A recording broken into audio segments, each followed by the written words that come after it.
Hi, everybody. This is Tom with Culture Chap. So today I'm battling the winter light, and it's just making me nuts. But that's okay. The topic is talking to your lighting designer. It's a good topic for this light today. I'm finding that a lot of directors and artistic directors have never done anything in tech. They've never worked a show in tech. Or if they have, they've done something that doesn't include lighting. They've been a dresser, they've been working in sound, they've been working in administration. All that's wonderful. I'm not saying you have to work in tech to understand how to talk to your designers, but you should have a basic knowledge. Now, there's a lot of things you can do, there's a lot of tutorials online, but I think the best thing you could do is talk to your lighting designer or a lighting designer local to you. We're in theater, everyone likes a free meal. So take them out and say, what are the terms that you use? And what are the things that I should look up that you think are best to talk to your lighting designer? There's so many different kinds of lighting. And what occurs to me today is that my lighting is not working, and I'm a very pale person. So I've got no melanin in my skin. And as a director, I am often doing shows with multiple colored people on the stage. Now, I work in America, and I work in the UK, and I work in Ireland, and I'm casting people of all colors. So the when I have someone who's from Nigeria in a show in Scotland, and I have the Scots, and I have people that are Italian and Greek, and all the people that you see in the UK, and I have an inexperienced lighting designer. I usually have a very good lighting designer, but sometimes I have an inexperienced one who doesn't know how to light all those skin tones. This is very important. Now, if it's just basic daylight, sometimes it works very well. But if it's any kind of mood thing or a night or sort of a film noir feel, I lose a lot of the people of color, and that's not good. Okay? It's very bad. And there are different tricks people can do to make the lighting better. So now I am very fond of what could be termed, art history kind of lighting, a candlelight sort of Rembrandt type of lighting. Now, Rembrandt lighting, especially if you're filming video, is one side of the face is lit up, and the other side is not in shadow, but it's less lit. But there's sort of a triangle of light under the cheek, which sort of lights a little bit of the rest. But it's very dramatic, but it's also very flattering.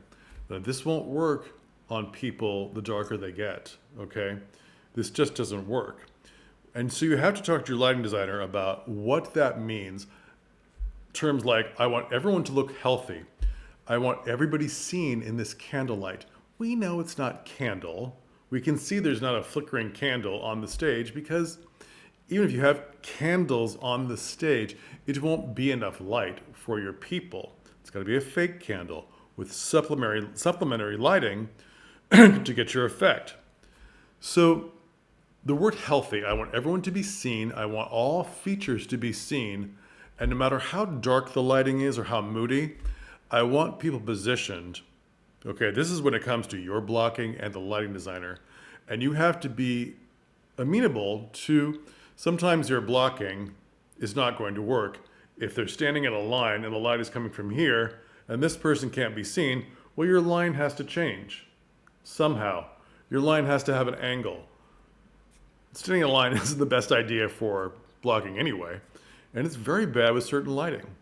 I want everyone to look healthy. I want all features to be seen. Let this be your jumping off place for the way to speak to your lighting designer. Now, don't be so attached to your lighting that you aren't willing to change it up a little bit when it needs to. Okay? What you had in your head may not work for the cast you have. What you had in the head does not take into consideration, maybe you're good, and it does take into consideration the shades of them and the shades of the costumes. But what you didn't think about was their heights and the levels on your stage. Okay? Because the reality is, you can't possibly dream up everything in your brain. You have to, that's what we have rehearsal. This is why we have text to see how these things work. Before you get to tech, okay, before you start lighting with tech, you need to talk to your lighting designer and go, I was thinking about this, but let's be prepared for anything different. Please have ideas in mind. Let's not be so hasty with, it has to be this. This is a problem when you have minimal space in certain areas. When both characters have to be in a doorway or a narrow archway, or entering from a singular door, or, crazy crawling up from a vom onto the stage, but they have to be seen.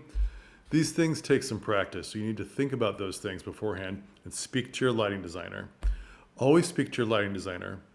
I know some people think that tech, when you finally get into tech, that's the chance for that. No. Speak to them ahead of time. You know where there are problem areas, okay? And if your artistic director is not coming by rehearsals to put in their ideas as well, you need to change that. So artistic directors, you need to come by rehearsal, not to check up on people, but to be aware of like, I'm very familiar with this stage that we're on. And did you know when they round this corner or they're in this area, our lighting instruments can't catch them? Did you know that, director? Maybe you're a visiting director and you don't know the stage as well. Your set is great, but it's going to block certain elements from lighting.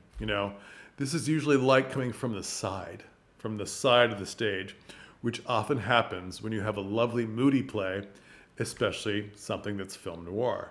I just want this person lit and the others to be sort of silhouettes and shadow. But the reality is, when you start, you can't even see them in shadow. It gets bad. Be flexible with your blocking, be flexible with your lighting, be flexible with your ideas. If this doesn't work, if this person is here and they're the victim or the villain, and you see them all great, but you can't see the reaction of the other people that are involved in the scene because you just did it in rehearsal with work lights on, you have to be able to change that, change their levels, do crazy things that in the reality, once your show goes up, they're not so crazy. It makes for a more dramatic picture.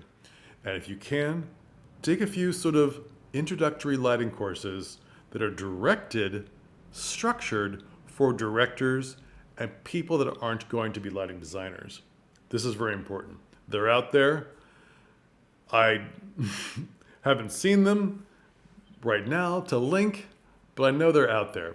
I'm thinking that they're usually at your local university, okay? And if not available in your country or your city, go to your lighting designers, maybe multiple lighting designers, and say, I need the basics. I know that's a tall order, but I need the basics so that we can communicate better, when the time comes. Nobody wants to waste their time. All of our time is valuable, okay? Give the basics, maybe pay them for giving you an introductory course. Maybe that's just 2 5-hour sessions with lots of pictures. Maybe it's just 2 1-hour sessions to get you where you need to be. And don't be arrogant. If you think you've gotten away with it, maybe you've just had good lighting designers that can read your thoughts and know what you want. But every show is different. Every show is a new style. Every show should be better than the last and should be more advanced. And you should see what is available out there. Maybe your theater that you came to last year, so maybe you're an artistic director, for instance, and maybe you're so busy that you're only able to direct 1 show a year. Maybe you're only able to direct the Christmas show. But in reality, your grid of lighting instruments has changed. And you're not as familiar what the new tricks can do, what the new tricks can be. Lighting units get replaced all the time. And a lot of the new lighting, especially LED lighting, has limitations or has more noise when it turns automatically. You need to figure this out, okay? So please get with your lighting designer. Please talk about this. Please learn some. Please take pictures of the lighting that you like in your shows.